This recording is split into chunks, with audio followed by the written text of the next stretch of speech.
All right, I'm going. Today I was going to make some gluten-free flour. I make pancakes and stuff, waffles, things like this, and I've had questions. And my pancakes and waffles taste really good, and they're fluffy and yummy, and everybody pretty much likes them. I've got some burning here nicely on the stove for the baby. So some little ones. I do different things with them. Sometimes I'll add some oats and things, so I'll kind of talk about that as I'm doing it.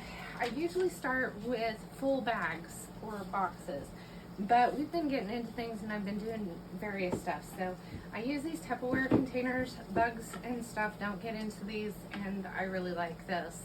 I would prefer glass, but it's hard to find glass, this size. And a gallon jar would be hard to get down into it once it gets low. So anyway, if you're allergic to nuts, then this isn't going to be much help.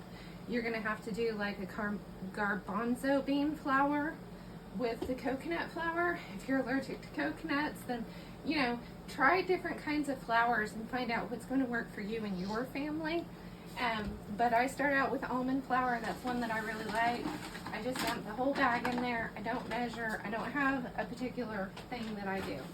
And then I take the coconut flour, and this is organic, and I just dump it in. And it decides to go. I might use that for something else. Okay, another thing that I like to add is flaxseed meal. Because the nut flours, the gluten-free flours don't tend to have enough fiber in them. So I like to add extra flour.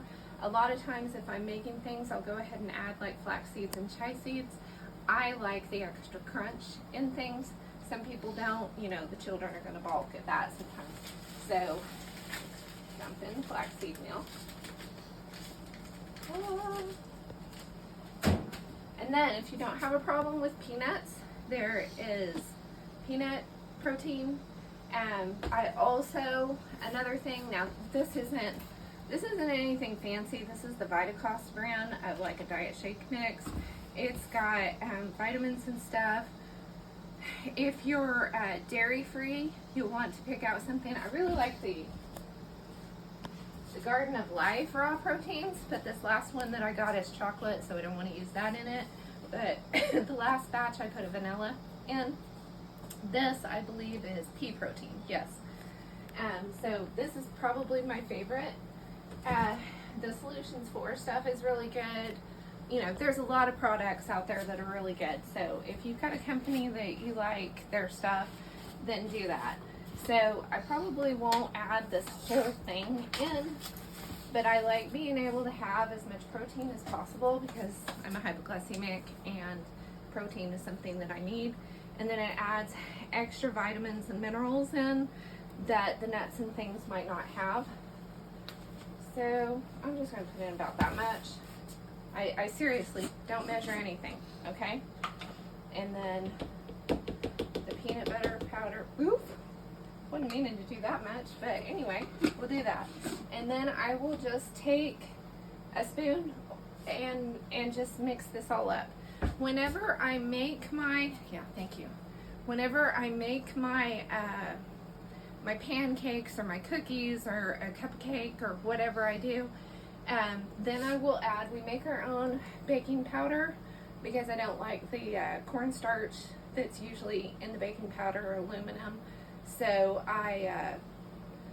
we do baking soda and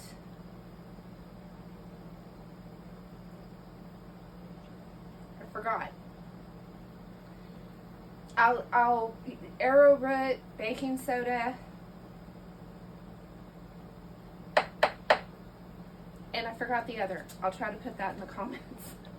But there's 3 things in our homemade baking powder. I'll use that. I'll use like cinnamon, nutmeg, whatever, little salt, and then I mix extra eggs. So whatever your favorite pancake recipe is, double the eggs for a like paleo or gluten-free type thing. that's your key. If you're egg free, then grind up some cashews with a little bit of water and, you know, or some chia seeds or something, because they give that, they kind of make that egg texture.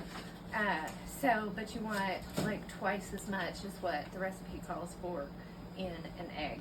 So that, and then I add, you know, either our fresh goat's milk or some kefir that I've done up, and yeah, and I usually use applesauce instead of oil. So just kind of use your favorite recipe, double the eggs or egg type product, and make your pancakes, your muffins, your whatever. They won't be quite as fluffy maybe, but they taste really good, you know.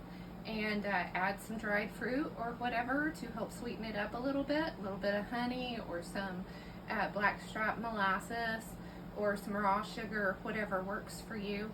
If you've got a glycemic issue, then try the agave. Mom brain is really going good lately. So yeah, the agave nectar is really good. So anyway, that's all I do, and then I stir this all up, and then this is my gluten-free flour that I use to do our little pancakes and things. So I hope that's helpful for some people. Thank you.